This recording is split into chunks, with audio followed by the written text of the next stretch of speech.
Welcome back to my channel. புதுசாக பார்க்குறாங்க மறக்காமல் சப்ஸ்கிரைப் பண்ணிக்கோங்க. வாங்க இன்றைக்கி நம்ம இந்த வீடியோவில் பார்க்க போகிறது முட்டை குழம்பு எப்படி செய்கிறதுன்னு தான்.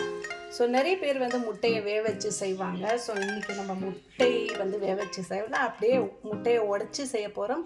அண்ட் நான் இந்த முட்டை குழம்புக்கு வந்து தேங்காய் ஆட் பண்ண மாட்டேன், புளி போட்டு நம்ம முட்டை குழம்பு செய்யலாம். வாங்க பார்க்கலாம். ஸோ கடாய் வந்து அடுப்பில் வச்சுட்டேன். கடாய் வந்து நல்லா சூடேறிச்சு. இப்போதைக்கு வந்து ஆயில் சேர்த்துடலாம்.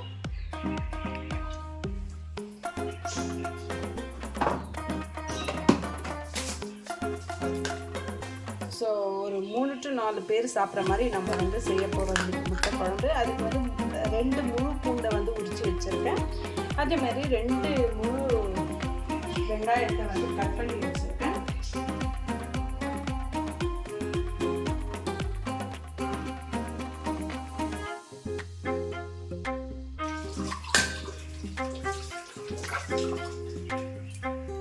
எண்ணெய் காஞ்ச உடனே நம்ம வந்து கடுகு சேர்த்துக்கலாம்.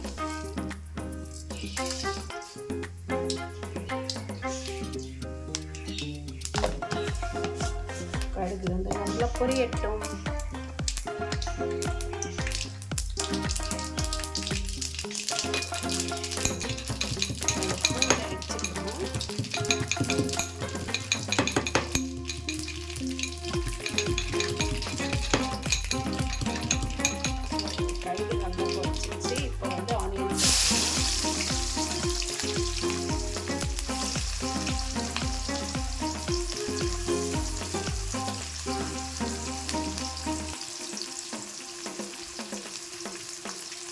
அதுலேயே வந்து நம்ம பூண்டு, அது வந்து முழு பூண்டு. இப்போ நம்ம இடித்து வச்ச பூண்டையும் ஆட் பண்ணலாம். இது இடித்து வச்ச பூண்டு, அதையும் ஆட் பண்ணலாம்.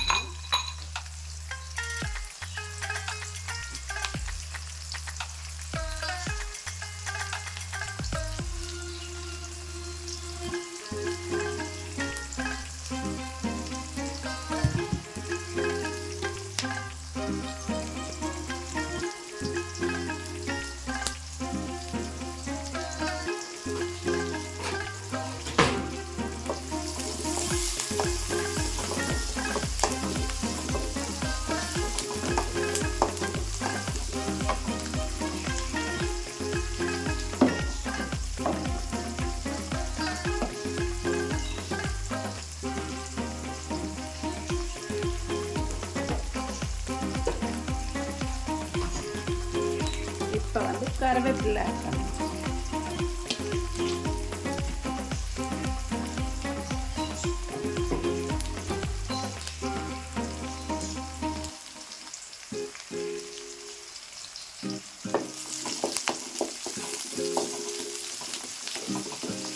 நெக்ஸ்ட் ஒரு 5 தக்காளி எடுத்துக்கலாம். மீடியம் சைஸ் ஒரு 5 தக்காளி எடுத்து நம்ம கட் பண்ணிக்கலாம்.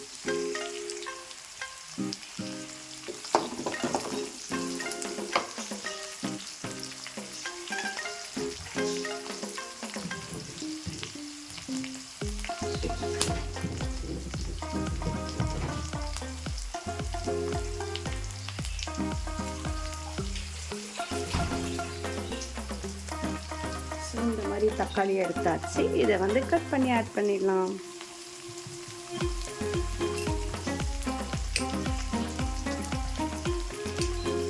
ஸோ அதுக்குள்ளே ஆனியன் வந்து நல்லா கொஞ்சம் ப்ரௌனிஷ் கலர் மாறட்டும். அதுக்கடுத்து நம்ம தக்காளி ஆட் பண்ணலாம்.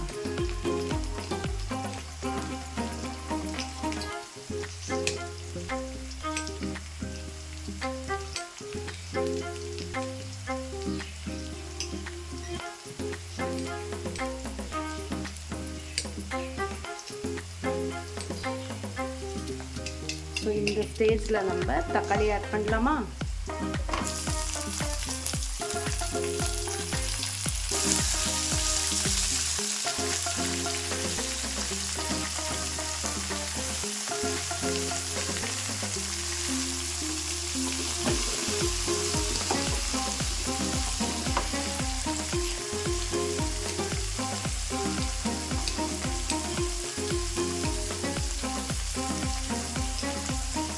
எனக்கு இந்த மாதிரி ஸ்டவ்வில் செய்கிறத விட அடுப்பில் செய்கிறது ரொம்பவே பிடிக்கும். அந்த அடுப்பில் செஞ்சு சாப்பிடும்போது ரொம்ப டேஸ்டியாக இருக்குது. ஸோ கண்டிப்பாக உங்களுக்கு வந்து புது வீட்டுக்கு போயிட்டேன்னா மோஸ்ட் ஆஃப் மை வீடியோஸ் வந்து அடுப்பு தான். விறகு அடுப்பில் குக் பண்ணோன்னா அவ்வளோ டேஸ்டியாக இருக்கும் இல்லைங்களா. இப்போ தான் இதை கேஸு அப்படின்ட்டு கேஸில் நம்ம குக் பண்ணிகிட்ருக்கோம். இன்னமும் வில்லேஜில் எல்லாம் பார்த்திங்கன்னா நிறைய அடுப்பில் தான் செய்வாங்க.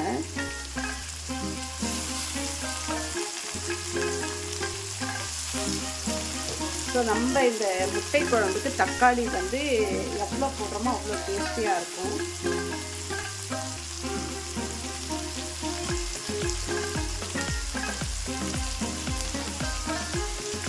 நல்லா கலந்துக்கலாம்.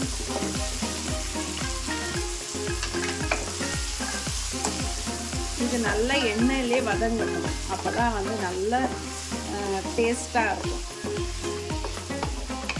தக்காளி வந்து நல்லா வதங்கணும், அது வரைக்குமே நம்ம விட்டுறலாம். அப்படியே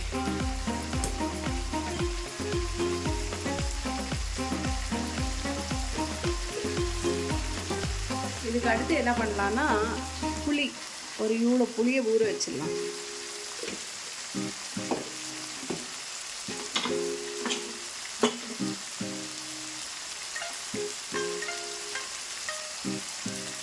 புளி வந்து நீங்கள் பச்சை தண்ணியில் போட்டு கரைச்சி எடுத்தீங்கன்னா அவ்வளோவா வந்து உங்களுக்கு சாறு கிடைக்காது. ஸோ அதனால் இப்போ சுடு தண்ணி, நல்லா சுட தண்ணியில் வந்து நீங்கள் கரைச்சிங்கன்னா நல்லா ஒரு டேஸ்டியாக இருக்கும். மீன் சாறு நல்லா கிடைக்கும்.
சுடு தண்ணீரை ஊற வச்சுட்டுருக்கேன். இது கொஞ்சம் ஊறட்டும்.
இந்த ஸ்டேஜில் என்ன பண்ணலான்னா கொஞ்சம் கல்லுப்பு சேர்த்தணும். கல்லுப்பு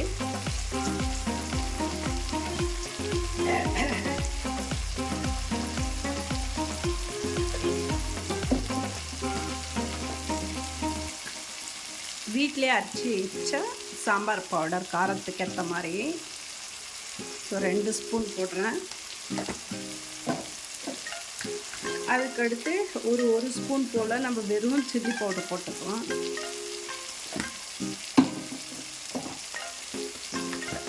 முக்கியமான ஒரு பொருள் என்ன சொல்லுங்கள், மஞ்சள் தூள்.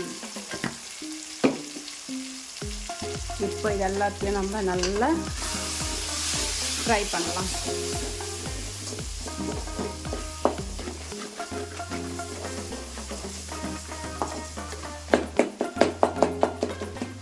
தக்காளி தலை மேலே இப்படி 4 தட்டு தட்டினோன்னா நல்லா வந்து அமைஞ்சிடும்.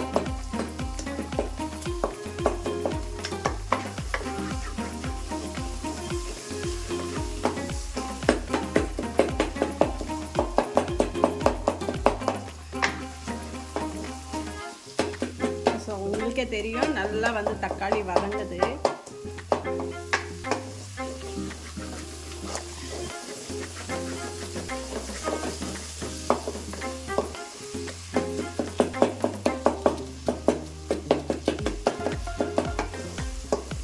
ஏன்னா நம்ம இதுக்கு முன்னாடியே தண்ணி ஊற்றணும்னு வச்சுக்கோங்க, அந்த தக்காளி எல்லாம் முழுசாக இருக்கும். ஸோ கொஞ்சம் தக்காளி நல்லா வதங்கிட்டு அடுத்து தண்ணி ஊற்றினோன்னா சூப்பராக இருக்கும். இப்போ இந்த லெவலில் நம்ம தண்ணி ஊற்றிடலாமா? ஸோ முடிஞ்சால் புளி தண்ணி வந்து கரைச்சி வச்சுக்கோங்க, புளி தண்ணியை ஆட் பண்ணிக்கோங்க. ஸோ இப்போ புளியை வந்து நான் கரைச்சிட்றேன். ஸோ ஸ்டவ்வை வந்து லோ ஃப்ளேமில் வச்சிடலாம், இல்லைன்னா ஃபுல்லாக தீஞ்சிடும்.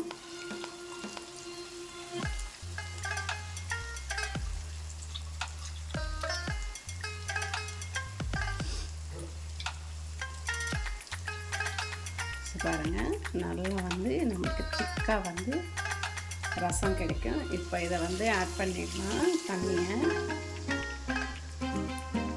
இதை பிழிஞ்சு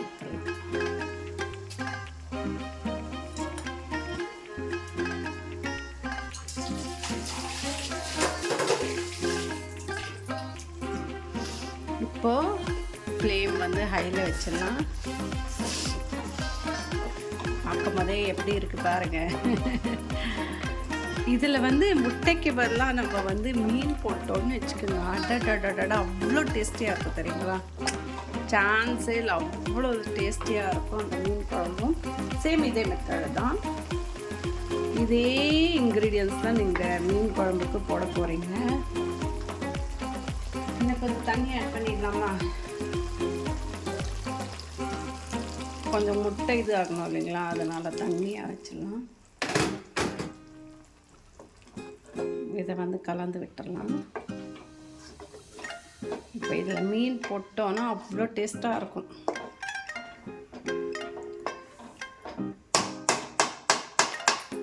ஸோ தண்ணி கொதி வர வரைக்கும் வெயிட் பண்ணலாம்.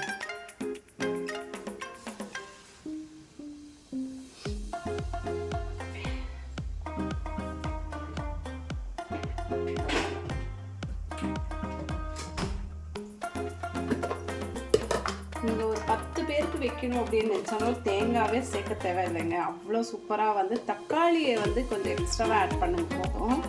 அதோட புளியும் தக்காளி மட்டும் எக்ஸ்ட்ராவாக போட்டாலே போதும். 10 பேர் இல்லை 20 பேர் கூட நம்ம தேங்காய் அரைக்காமையே வந்து செய்யலாம், 20 பேருக்கு கூட.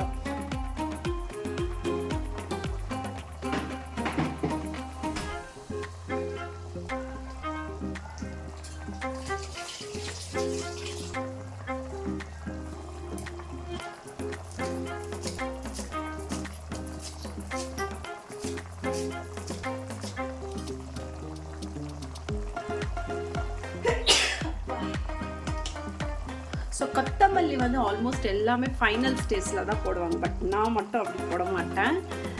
இந்த கொதிக்கிற டைமில் வந்து போடுவேன். அப்போது வந்து அந்த வாசனை ஒன்று வரும் பாருங்கள், செமையாக இருக்கும். ஸோ இது மாதிரி கொதிக்கும் போது நம்ம என்ன பண்ணணும், கொஞ்சம் டேஸ்ட் பார்த்துடலாம்.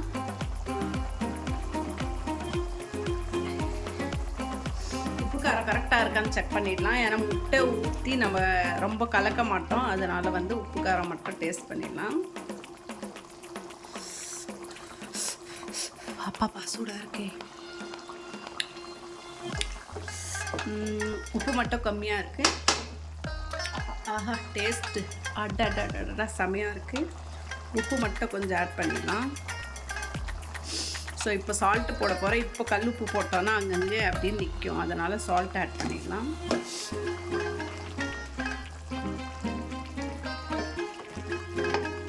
ஓகே, நம்மளுக்கு செம்ம திக்காக இருக்குது பாருங்கள் குழம்பே. தேங்காய் போடாமல் எவ்வளோ திக்காக இருக்குது இல்லைங்களா? ஸோ இப்போ என்ன பண்ண போகிறோம்,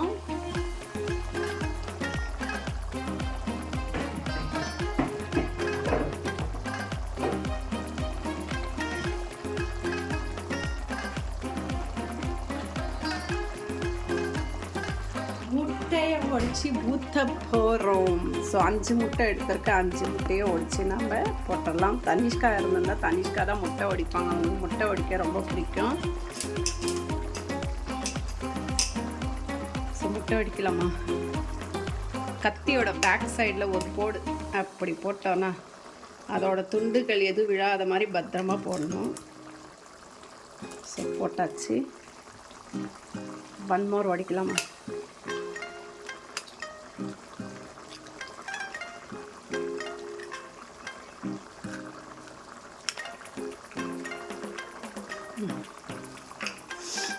அந்த கடைசியில் ஒன்று போடலாம்.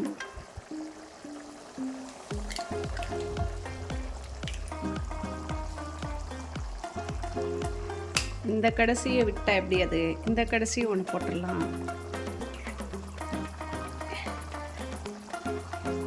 இந்த கேப்பு விடக்கூடாது இல்லையா? இந்த கேப்லேயும் ஒன்று போட்டுடலாம்.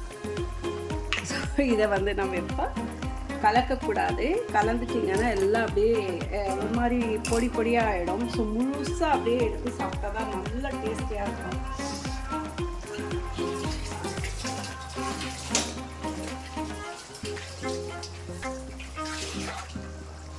இப்போ நம்ம என்ன பண்ணுறோம்னா ஒரு 10 நிமிஷம் போல் மூடியை போட்டு மூடிடலாம்.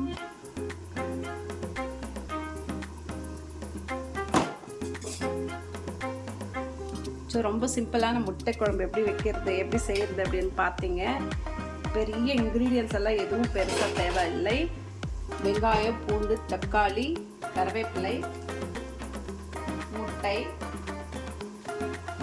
அதுக்கடுத்து சாம்பார் பவுடர், சில்லி பவுடர், உப்பு, மஞ்சள் தூள், புளி, இவ்வளோ இருந்தாலே போதும். சூப்பராக அட்டகாசமான முட்டை குழம்பு வந்து ரெடி ஆகிடும். இந்த மெத்தடில் நீங்களும் செஞ்சு பாருங்கள், ரொம்ப டேஸ்டியாக இருக்கும். இதுக்கு வந்து ஒயிட் ரைஸோடு சாப்பிட்லாம். நம்ம ஐ திங்க் சப்பாத்தி தோசைக்கு எப்படி இருக்கும்னு எனக்கு தெரியாது, பிகாஸ் நான் ட்ரை பண்ணதில்லை. நீங்கள் எதனா சப்பாத்தி தோசைக்கெல்லாம் ட்ரை பண்ணிங்கன்னா எப்படி இருந்தது டேஸ்ட் அப்படின்றத மறக்காமல் கமெண்ட் பாக்ஸில் வந்து கமெண்ட் பண்ணுங்கள். நான் ஆல்மோஸ்ட் எப்போவும் பார்த்தீங்கன்னா லைக் ரைஸு, அதை களி, ரைஸ் நார் களி, இதுக்கு மட்டும்தான் நான் ட்ரை பண்ணியிருக்கேன். ஸோ களிக்கும் வந்து அவ்வளோ டேஸ்டியாக இருக்கும்.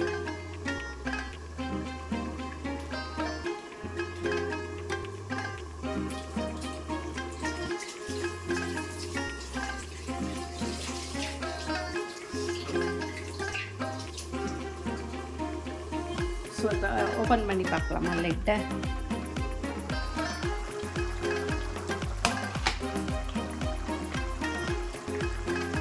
லைட்டாக வந்து நம்ம இந்த மாதிரி எடுத்து விடலாம், ரொம்ப கலக்க வேண்டாம்.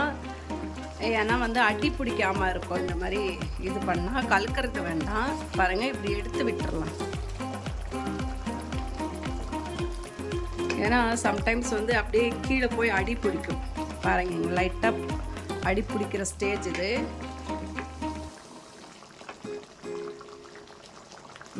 சூப்பரான முட்டை குழம்பு ரெடி ஆகிட்டே இருக்கு. ஆஹா, ஸ்மெல்லு ஐஸு செம்மையாக இருக்கு.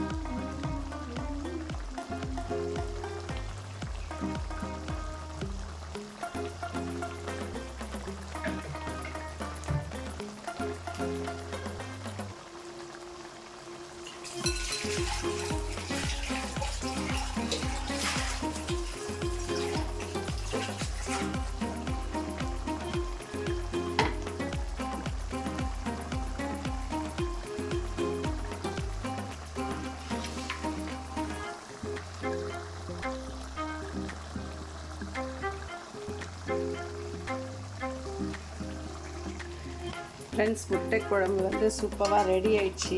பார்த்திங்கன்னா நல்லா தெரியும். ஸோ நம்மளுக்கு முட்டை பாருங்கள் இந்த மாதிரி சூப்பராக கிடச்சிருக்கு. முட்டை குழம்பு ரெடி. ஸ்டவ் ஆஃப் பண்ணிடலாம். அதே மாதிரி வேறு ஒரு கண்டெய்னருக்கு மாற்றிடலாம்.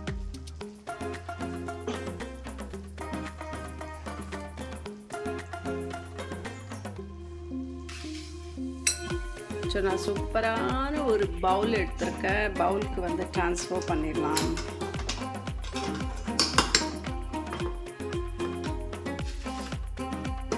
ஸோ என்னதான் பக்குவம் பார்த்து செஞ்சாலும் பாருங்கள் லைட்டாக அடி பிடிச்சிருக்கு. நம்ம நிறைய உள்ளே கலக்காதனால ஸோ நீங்கள் கொஞ்சம் கேர்ஃபுல்லாக பண்ணுங்கள். எனக்கு பெருசாக எதுவுமே அந்த ஸ்மெல் இல்லை. ஸோ ஓகே தான், சாப்பிட்ற மாதிரி தான் இருக்கும், எதுவும் பெருசாக இல்லை. நீங்கள் பார்த்து கொஞ்சம் கேர்ஃபுல்லாக கலந்துக்கோங்க.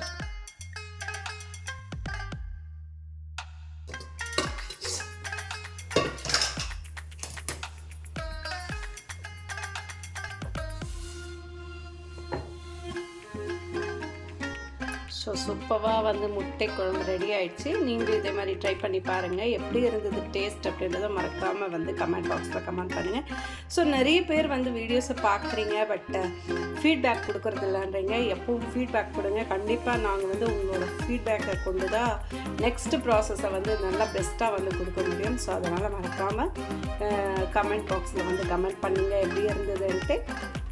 இவ்வளோ நேரம் ரொம்ப அமைதியாக என்னோடய வீடியோ ஃபுல்லாகவே ஸ்கிப் பண்ணாமல் வாட்ச் பண்ணதுக்கு நன்றி. வணக்கம். மீண்டும் சந்திப்போம் அடுத்த வீடியோவில்.